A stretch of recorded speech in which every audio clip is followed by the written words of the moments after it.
and the beat is being crafted.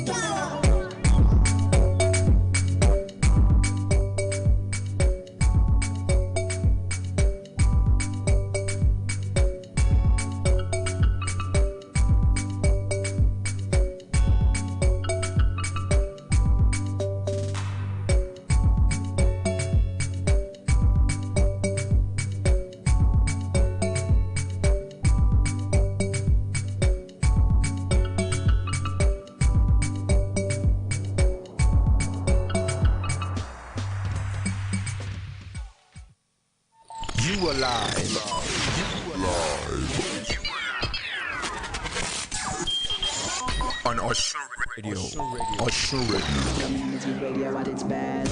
104.5 FM.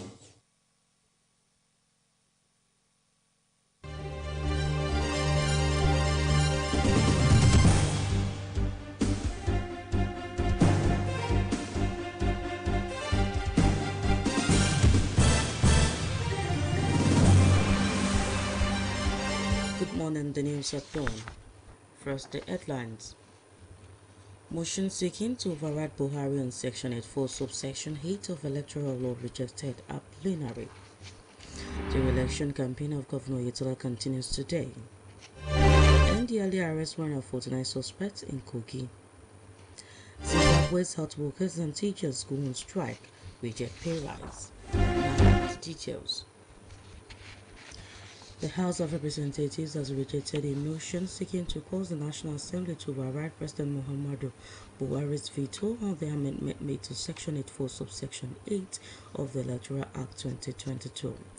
The House of Plenary presided over by Deputy Speaker Ahmed Idris, directed the move out the motion Honorable Ben Ibakwa from Delta State to follow proper procedure. It will be recalled that the honorable members shortly after the primary elections criticized the amended Section 84, subsection 8 of the Electoral Act 2022 after most of them failed to clinch tickets to enable them return to the House in the next political dispensation. The development compelled most of the legislators angry, prompting some of them to mourn overriding the precedent. President Muhammadu Buhari has directed increased effort towards rescuing kidnapped railway passengers still in custody and bringing the case to a close. A statement by Senior Special Assistant to the President on Media and Publicity, Kaba Shehu, disclosed that upon the President's approval, rescue efforts are taking a two-lane approach, the kinetic and non-kinetic, to ensure the captive's safe release. Shehu disclosed that the kidnappers made a demand for the release of their own children, and upon the settlement of that issue, they let go 11 of the victims, even though more were expected. He explained that the government is not leaving any stone unturned in effort to bring all hostages back home, adding that the defense, security and intelligence agencies has given assurances to intensify operational engagement geared towards restoring peace in all parts of the country. Gabashio noted that the federal government is also mindful of the efforts of some patriotic and influential persons and institutions that are helping in securing the safe release of the hostages. In continuation of the re-election bid of Governor State of Osun, Adegboyega Oyetola, the Adegboyega Oyetola Campaign Council will today visit Obokun East LCDA, Obiade and Obiade South LCDA in the Ijesha North Federal Constituency. The visit will avail Governor Adegboyega Oyetola the opportunity of speaking on several of his finished developmental projects in the two local government and local council development areas since he took over as governor over 3 years ago. A statement by the Media and Communication Directorate of the Campaign Council, the governor will, on getting to Ibokun headquarters of Obokun local government, meet all traditional rulers at the palace of Alademore of Ibokun, where he will pay a traditional homage to them. The entourage will later address party members, market men and women, artisans, members of ethnic groups, and the general public at the open space at Ibokun roundabout. On arriving at Ijebu-Jisha headquarters of Obiade local government, the campaign theme will pay traditional homage to the Elegboro of Ijebu-Jisha and other traditional rulers from the local government in his palace. The team will then move to Ijebu-Jesha Grammar School, Ijebu-Jesha, where the governor and his team will be received by party faithfuls, artisans, members of the public from all the wards in the local government.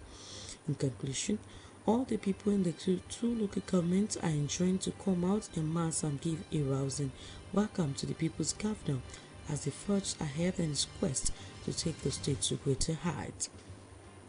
In the meantime, the campaign scheduled for Thursday and Friday this week will no longer hold, as the National Campaign Council for the Osun election will be inaugurated by the national headquarters of All Progressive Congress (APC) in Abuja on Thursday, the 23rd of this month. Consequently, the APC campaign rally earlier scheduled for tomorrow in Osogbo Federal Constituency, Irepo-Odun, Olorun-Dahorolu, and Osogbo local government has been postponed to Tuesday 28th of this month, while that for Odo-Otin local government will now take place on Monday 4th of July. This is the news at dawn, coming to you from Osun State Broadcasting Corporation, Ile-Awiye Okebale Osogbo, Voice of the West. Now, our main news message. Honesty is the best policy. Train your child to be honest. The Kogi State Command of the National Drug Law Enforcement Agency (NDLEA) has arrested 149 suspects with a total of 2,699 kg of assorted hard drugs between January and June this year.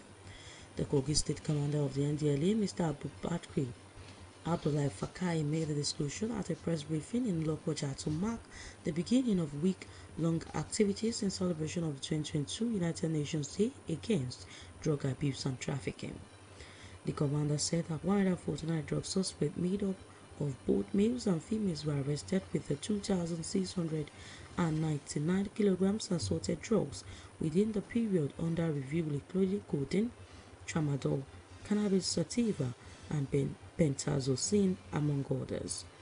The NDLEA boss said that the agency recorded the highest seizure of another close to 100,000 kilograms in April, followed by over 307 kilograms in May, while the list of 59.973 kilograms was recorded in June. He said that already the command has tried and convicted 29 accused persons, while other cases are still pending at the Federal Court, Lokoja. Sokoto intended pilgrims to Saudi Arabia have been rescued after hours of hostage by bandits.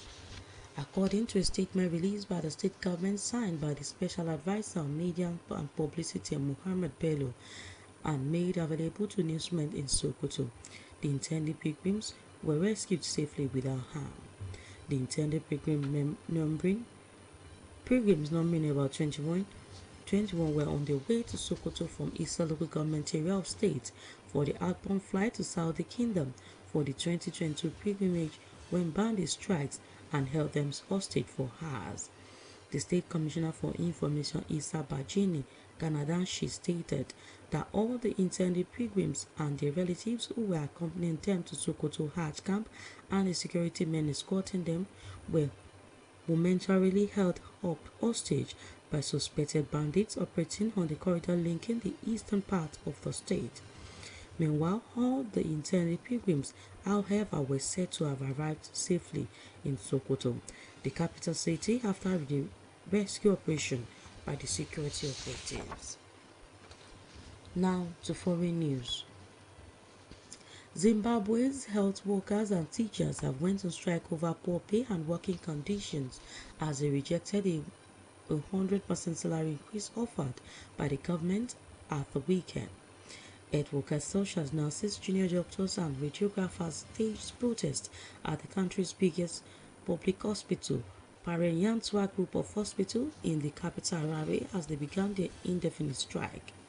Unions representing health workers said the strike was a last resort after the government refused to negotiate with them since April last year. APL's Health Council leader Tapiwanshe Usutera told the protesting health workers that the Minister of Health and Child Care Vice President Constantino Chiwenga has never met any health employee and government continues to offer lies as opposed to what is prevailing on the ground. The strike is the second walkout by health workers since the COVID-19 outbreak in Zimbabwe in 2020. The government workers want their salaries to be pegged in United States dollars as the Zimbabwe dollars has become very unstable. To end the news, are done here again at the major points.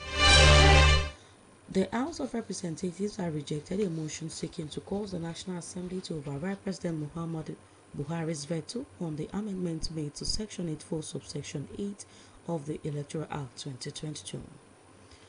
In continuation of the re-election bid of Governor State of Osun, Adegboyega Oyetola, the Adegboyega Oyetola campaign council will today visit Obokun East LCDA, Oriade and Oriade South LCDA in Ijisha North Federal Constituency. The Kogi State Command of the National Drug Law Enforcement Agency (NDLA) has arrested 149 suspects with a total of 2,699 kilograms of assorted hard drugs between January and June this year.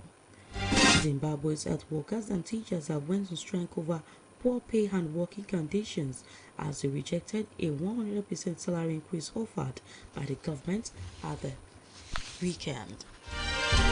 That was the news done edited by Adeni Kende and delivered by Tolulope Ajanaku. Today's news talk by CAP members serving with Osun State Broadcasting Corporation OSBC Radio Newsroom Esther Idoma centers on the alarming rate of unemployment in the country and its effect on the youth. Jungle justice or mob justice is a form of public extrajudicial killings which is common in some sub-Sahara African countries like Nigeria and Cameroon. The alleged criminals are publicly humiliated, beaten and summarily executed. Alleged criminals are forced to roll in mud for hours to severe beatings followed by execution by necklacing. This form of street justice occurs where a dysfunctional and corrupt judicial system and law enforcement agents have lost their credibility. Alleged offenses that draw lynching range from murder, armed robbery, rape, kidnapping, petty theft, blasphemy to witchcraft. To be recalled that an incident of jungle justice happened on the 12th of May 2022, during which the victim, one Sunday Umar, a 38-year-old man, was said to be in a disagreement with a commercial motorcyclist, which resulted into a fight. The victim was reportedly beaten to death, then burned by some suspected commercial motorcyclists operating within the Lekki Phase 1 area over a balance of 100 naira. Another incident happened on Friday, May 13th in Edo State, where a teenager accused of stealing a motorcycle was burned to death by a mob in Auchi, Esako West local government area of the state. Investigations revealed that a combination of rising crime rates, the inertia found in dysfunctional and corrupt judicial system, the base value system, and loss of confidence in law enforcement agencies are some of the reasons mob actions persist in the country. Justice in Africa, where at least one person faces mob rule at the hands of irate citizens for perceived crimes daily, no doubt is of concern. Newstalk is of the opinion that the legality of the provision of construction for the right of life and safety of persons cannot be undermined, but the increasing rate of criminality in the society and the continuous delay in the dispensation of criminal justice was led to wide provocation among public to take laws into their hands. We, however, believe that jungle justice is inhuman and barbaric, though the harmful effects of criminal elements on innocent citizens in recent time has led to the rise in the execution of jungle justice. Newstalk recommends that for jungle justice to reduce in our society, there must be an effective judiciary system and security system so as to enhance the security of lives and property of innocent and law-abiding citizens. It is noteworthy that if cases of jungle justice are not addressed on time, innocent citizens might continue to be victims due to false allegations by distractors. It is high time the police declared war on those who are taking laws into their hands by killing innocent people, not forgetting the fact that one of the statutory duties of the police is to protect lives and property of the citizens. Finally, the government should not fold its hands and keep watching these irate youths engage in murder in the name of jungle justice. Newstalk posits that good governance and reliable judiciary will go a long way in putting an end to the recurring incidents of jungle justice in the country. That news talk by a CUP member serving with Osun State Broadcasting Corporation OSBC Radio Newsroom, Esther Idoma, centered on the alarming rate of unemployment in the country and its attendant effects on the youth. The script was read by Olushola Igbodofo. For more about us, visit www.osbcng.org. Thanks for listening. Good morning.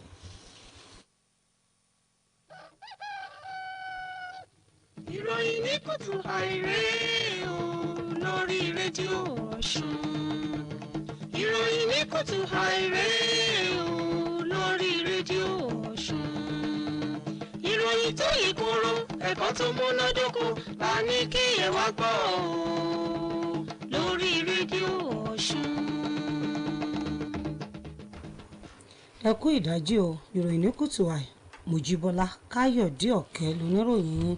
Ṣáájú ẹ̀gbọ́ kókó tó wà nínú ìròyìn náà. Ilé ìgbìmọ̀ aṣojú-ṣòfin ilẹ̀ yìí dágunlá sí àbá tó pè fún kí lè ṣàtúnṣe sí abala kan lórí òfin ètò ìdìbò ilẹ̀ yìí.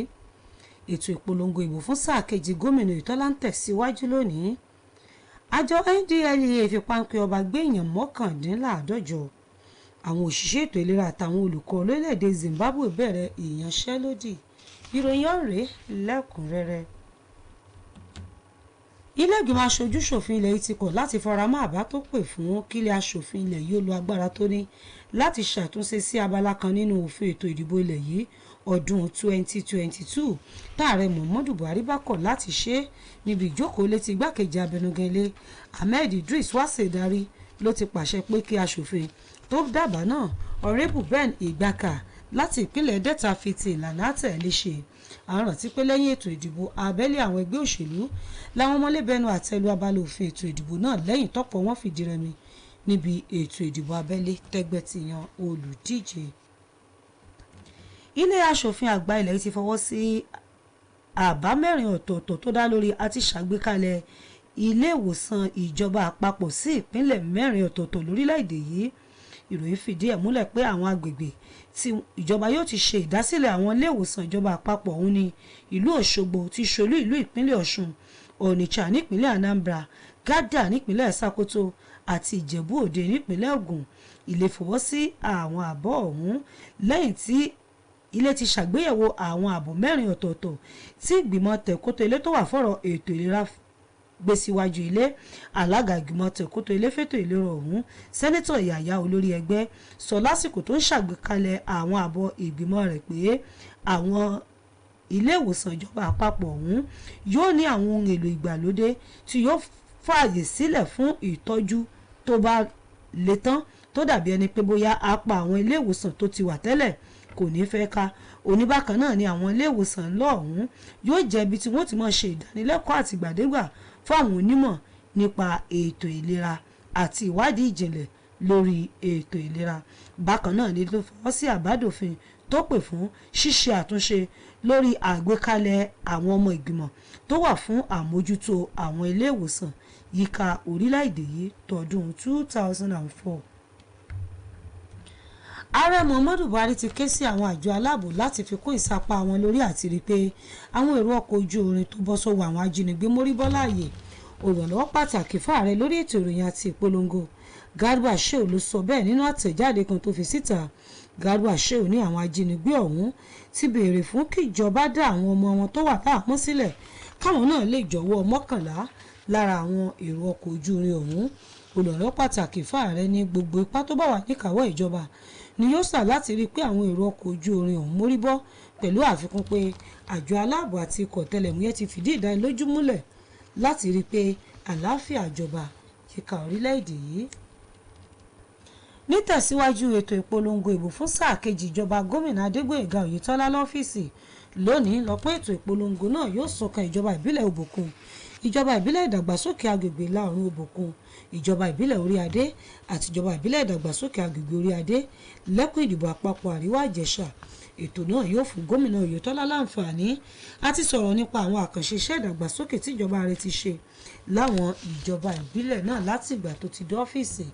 Àtẹ̀jáde tí olùdarí ètò ìròyìn fún ìgbìmọ̀ ìpolongo ọ̀hún fi síta tọ́ka sí pé gómìnà yóò ṣe kádé pẹ́ lórí sáwọn Orí Adé níjọba ìbílẹ̀ Òbòkun láàfin Aládémùrè ti Ìbòkun. Lẹ́yìn èyí ni gómìnà àti ikọ̀ rẹ̀ yóò bá àwọn ọmọ ẹgbẹ́ àwọn ìyálọ́jà babalọ́jà àwọn oníṣẹ́ ọwọ́ àwọn ẹ̀yà gbogbo àtàwọn aráàlú lápapọ̀ sọ̀rọ̀ ní ìkórìtò olóbìrípo tó wà nílùú ìbùkún nílùú ìjẹ̀bú-jẹ̀ṣà àti ibùjókòó ìjọba ìbílẹ̀ orí adé. Ikọ̀ ìpolongo ìbò náà yóò kàn sí elépòrò ti ìjẹ̀bú-jẹ̀ṣà àtàwọn orí adé míì níjọba ìbílẹ̀ ọ̀hún. Ikọ̀ náà yóò lọ sí ìjẹ̀bú-jẹ̀ṣà grammar school ìjẹ̀bú-jẹ̀ṣà láti bá àwọn ọmọ ẹgbẹ́ àwọn oníṣẹ́ ọwọ́ àtàwọn aráàlú lápapọ̀ sọ̀rọ̀. Ikọ̀ ìpolongo náà wá rọ àwọn èèyàn ìjọba ìbílẹ̀ méjèèjì láti tú yáyá jáde tó fi mọ́ àwọn ìjọba ìbílẹ̀ ìdàgbàsókè agbègbè méjèèjì kí wọ́n wá pàdé gómìnà àti ikọ̀ rẹ̀. Ní báyìí ètò ìpolongo tó yẹ kó wáyé lọ́la àti ọjọ́ ẹtì ọ̀túnla ti di sísún síwájú látàrí bí olú ilé ẹgbẹ́ òṣèlú APC lápapọ̀ ilẹ̀ yìí yóò ṣe ìfilọ́lẹ̀ ikọ̀ ìpolongo ìbò gómìnà ìpínlẹ̀ Ọ̀ṣun lọ́jọ́bọ̀ ọ̀la lólú ilé ẹgbẹ́ náà tó wà l'Àbújá. Látàrí èyí ètò ìpolongo tó yẹ kó wáyé lọ́la lẹ́kùn ìdìbò àpapọ̀ Òṣogbo Ìrẹ́pọ̀dún Òròlú àti Ọlọ́rundá ti di sísún síwájú dọjọ́ ìṣẹ́gun tó ń bọ̀ nígbà tí ètò ìpolongo ìbò yóò wáyé níjọba ìbílẹ̀ Odò Ọ̀tìn lọ́jọ́ Ajé ọjọ́ 4 oṣù tó ń bọ̀. Ilé Àwíyé Òkè Baálẹ̀ Òṣogbo la ti ń ròyìn láti iléeṣẹ́ rédíò Ọ̀ṣun ẹgbẹ́ iṣẹ́ pàtàkì tá a ní fún yín. Òtítọ́ ní gbé orílẹ̀-èdè lékè nítorí náà tó ọmọ rẹ láti jẹ́ olóòótọ́. Àjọ tó ń gbógun ti ìlòkulò àti ìṣèfàyàwọ́ oògùn olóró nípínlẹ̀ Kogi NDLEA ti fi páńpẹ́ ọba gbé èèyàn 151 láàrin oṣù kínní sóṣù kẹfà ọdún yìí lórí ẹ̀sùn gbígbé oògùn olóró. Ọ̀gá àjọ náà nípínlẹ̀ Kogi ọ̀gbẹ́ni Abdulkadir Abdullahi Fakai ló sọ eléyìí níbi ìpàdé oníròyìn kan ní Lọ́kọjà. Ọ̀gá àjọ NDLEA náà ní ọkùnrin àti obìnrin àwọn tọ́wọ́ tẹ̀ ọ̀hún. Ọ̀gbẹ́ni Abdullahi Fakai ní èèyàn 29 làjọ òun ti rán lẹ́wọ̀n nígbà tí ìgbẹ́jọ́ ń lọ lọ́wọ́ lórí ọ̀rọ̀ àwọn míì. Àwọn tó fẹ́ lọ iṣẹ́ hajj láti ìpínlẹ̀ Sokoto tí wọ́n bọ́ sọ́wọ́ àwọn ajínigbé ti mórí bọ́ lẹ́yìn tí wọ́n lò wákàtí díẹ̀ lákàtà àwọn àtìláàwí ọ̀hún. Àtẹ̀jáde kan tó lùdámọ̀ràn pàtàkì fétò ìròyìn àti ìpolongo fún gómìnà ìpínlẹ̀ náà Mohammed Bello fi síta ló fìdí ọ̀rọ̀ ọ̀hún múlẹ̀ pẹ̀lú àlàyé pé àwọn tó fẹ́ lọ iṣẹ́ hajj náà mórí bọ́ láàyè láì farapa. Àdìgbọ́ pé àkókò táwọn èèyàn ń lọ sí ìpínlẹ̀ Sokoto ń lọ sí ìlú Sokoto tí ṣolú ìlú ìpínlẹ̀ náà tí wọ́n yóò tẹkọ̀ bàálù létí lọ Saudi Arabia ni wọ́n bọ́ sọ́wọ́ àwọn ajínigbé. Kọmíṣánná fétò ìròyìn nípínlẹ̀ ọ̀hún Isa Bajini Galandashi ṣàlàyé pé àwọn arìnrìn-àjò mímọ́ náà àtàwọn ẹbí wọn tó sìn wọ́n sọ́nà tó fi mọ́ àwọn agbófinró tó tẹ̀lé wọn làwọn ajínigbé náà mú nígbèkùn lápá ìlà oòrùn ìpínlẹ̀ Sokoto. Ẹ̀wẹ̀ ìròyìn fi ẹni pé gbogbo àwọn arìnrìn-àjò náà ti dé sí Sokoto láyọ̀ lẹ́yìn táwọn aláàbò dóòlà ẹ̀mí wọn. Nílẹ̀ òkèèrè àwọn òṣìṣẹ́ ètò ìlera àtàwọn olùkọ́ lórílẹ̀‐èdè Zimbabwe ti bẹ̀rẹ̀ ìyanṣẹ́lódì lórí pé owó máfẹ̀wọ́ mi kù níjọba ń san fún wọn. Ìròyìn fi ẹni pé àwọn òṣìṣẹ́ ètò ìlera ọ̀hún ṣèwọ́de ìfẹ̀hónúhàn nílé ìwòsàn tó tóbi jù tó wà ní Harare kí wọ́n tó bẹ̀rẹ̀ ìyanṣẹ́lódì náà. Ẹgbẹ́ àwọn òṣìṣẹ́ ètò ìlera ọ̀hún láwọn bẹ̀rẹ̀ ìyanṣẹ́lódì ọ̀hún lẹ́yìn tí ìjọba kùnà láti jókòó ìdúnàdúrà pẹ̀lú àwọn látòṣù kẹrin ọdún tó kọjá. Adarí ẹgbẹ́ àwọn òṣìṣẹ́ elétò ìlera sọ fáwọn tó ń fẹ̀hónú hàn pé mínísítà fétò ìlera kò ṣe ìpàdé kankan pẹ̀lú àwọn àti pé ẹgbẹ̀rin irọ́ lásán níjọba ń pọ́n kiri. Ìròyìn fi ẹni pé ìgbà kejì nìyí táwọn òṣìṣẹ́ ètò ìlera yóò gùn lé ìyanṣẹ́lódì látìgbà táwọn COVID-19 ti bẹ́ sílẹ̀ lórílẹ̀‐èdè Zimbabwe lọ́dún 2020. Àwọn òṣìṣẹ́ ètò ìlera náà fẹ́ kí ìjọba máa fi dọ́là ilẹ̀ Amẹ́ríkà sanwó oṣù àwọn látàrí bí owó ilẹ̀ Zimbabwe kò ṣe dúró rẹ̀ mọ́ lọ́wọ́lọ́wọ́ báyìí. Ǹjẹ́ ká tó mú ìrìn ní KUTUAI wá sópin kókó wọn amẹ́nubà rí lẹ́ẹ̀kan sí i. Ilé ìgbìmọ̀ aṣojú-ṣòfin ilẹ̀ yìí ti kọ̀ láti faramọ́ àbá tó pè fún kí lè ṣàtúnṣe sí abala kan nínú òfin ètò ìdìbò orílẹ̀-èdè yìí ọdún 2022 táàrẹ Buhari bá kọ̀ láti gbé ìgbésẹ̀ tó yẹ. Ní ìtẹ̀síwájú ètò ìpolongo ìbò fún sáà kejì gómìnà Oyètọ́lá lọ́fíìsì ìjọba ìbílẹ̀ Òbòkun, ìjọba ìbílẹ̀ ìdàgbàsókè ìlà oòrùn Òbòkun, Orí Adé àti ìdàgbàsókè gúúsù Orí Adé lẹ́kùn ìdìbò àpapọ̀ àríwá Ìjẹ̀ṣà lọ́pọ́n sún kàn lónìí. Àjọ tó ń gbógun ti ìlòkulò àti ìṣèfàyàwọ́ oògùn olóró nípínlẹ̀ Kogi ti fi páńpẹ́ ọba gbé èèyàn 151 láàrin oṣù kínní sí oṣù kẹfà ọdún yìí. Àwọn òṣìṣẹ́ ètò ìlera àti àwọn olùkọ́ lórílẹ̀‐èdè Zimbabwe bẹ̀rẹ̀ ìyanṣẹ́lódì nítorí owó máfẹ̀wọ́ mi kù tíjọba ń san fún wọn. èyí lópin ìròyìn ní kùtù Adéníyì Kẹ́hìndé lólóòtú, Mòjíbọ́lá Káyọ̀dé Ọ̀kẹ́ ló mú wá sétìgbọ̀yìn. èrò tí wàá tòní tí ọ̀kan lára àgùnbánirọ̀ tó ń sìn rúlù lẹ́ka ìròyìn iléeṣẹ́ rédíò yìí Esther Idomakọ ló dá lórí àìríṣẹ́ṣe tó gbòde kan àti ipa tó ní lórí àwọn ọ̀dọ́ ilẹ̀ yìí. ẹ jẹ́ ká gbọ́.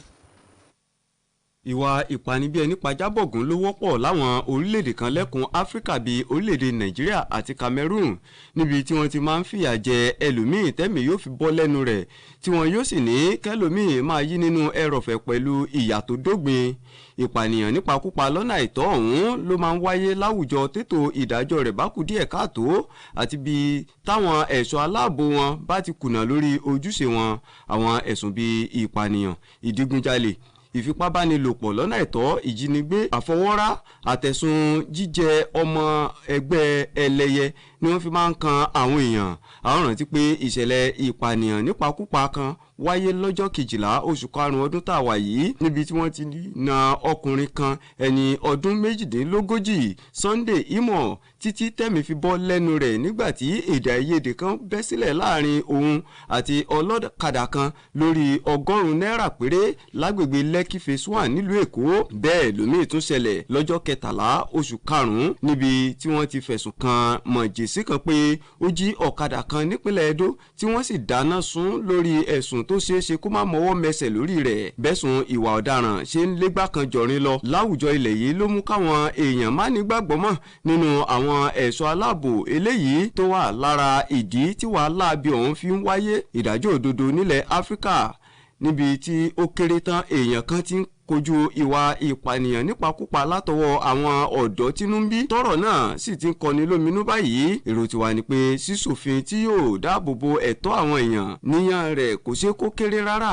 àmọ́ bíwà ọ̀daràn ṣe ràn mọ́ bí iná ọyẹ́ láwùjọ ilẹ̀ yìí àti bídájọ́ ìwà ọ̀daràn ṣe ń falẹ̀ ló mú káwọn èèyàn máa ṣèdájọ́ lọ́wọ́ ara wọn. ìgbàgbọ́ wa ni pé ìwà ṣíṣèdájọ́ lọ́wọ́ ara ẹni ló jẹ́ ìwà ẹranko gbáà tó sì léwu jọjọ nítorí ọ̀pọ̀ ẹlẹ́ṣẹ̀ ló máa ń faragbá nínú ìwà láabi ọ̀hún.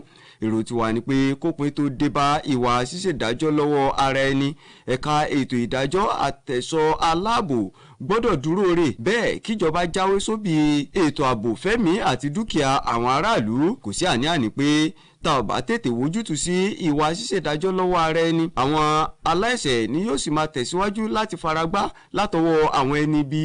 nítorí tá a bá tètè pé tàn rókò tó bá dàgbà tán ẹbọ ni yóò máa gbà. ó ti tó àkókò wàyí fáwọn ọlọ́pàá láti sígun sáwọn tó ń ṣèdájọ́ lọ́wọ́ ara wọn, nítorí ojúṣe àkọ́kọ́ tó fi là kalẹ̀ fún àwọn ọlọ́pàá ni dídáàbòbò ẹ̀mí àti dúkìá aráàlú. lákòótán ìjọba náà ò gbọ́dọ̀ káwọ́ gbéra máa wò àwọn ọ̀dọ́ láti máa gbẹ̀mí àwọn èèyàn lọ́nà àìtọ́. èrò tiwa ni pé ìṣèjọba rere àtẹ̀ka ètò ìdájọ́ tó mọ́yán lórí lọ́nà àti fòpin síwà ṣíṣèdájọ́ lọ́wọ́ ara ẹni nílẹ̀ Nàìjíríà. èrò tiwa tẹ gbọ́ tọ̀hún tí ọ̀kan lára àgùnbánirọ̀ tó ń sìn rúlù lẹ́ka ìròyìn iléeṣẹ́ yìí Esther Idomakọ ló dá lórí ipa tí àìríṣẹ́ṣe tó gbòde kan lórílẹ̀‐èdè yìí ní lórí àwọn ọ̀dọ́. Dàpọ̀ Oyètúnjí ló tún palẹ̀ lédè Yorùbá lẹ́ẹ̀kan sí àkó ojúmọ́ àkó àjíòde.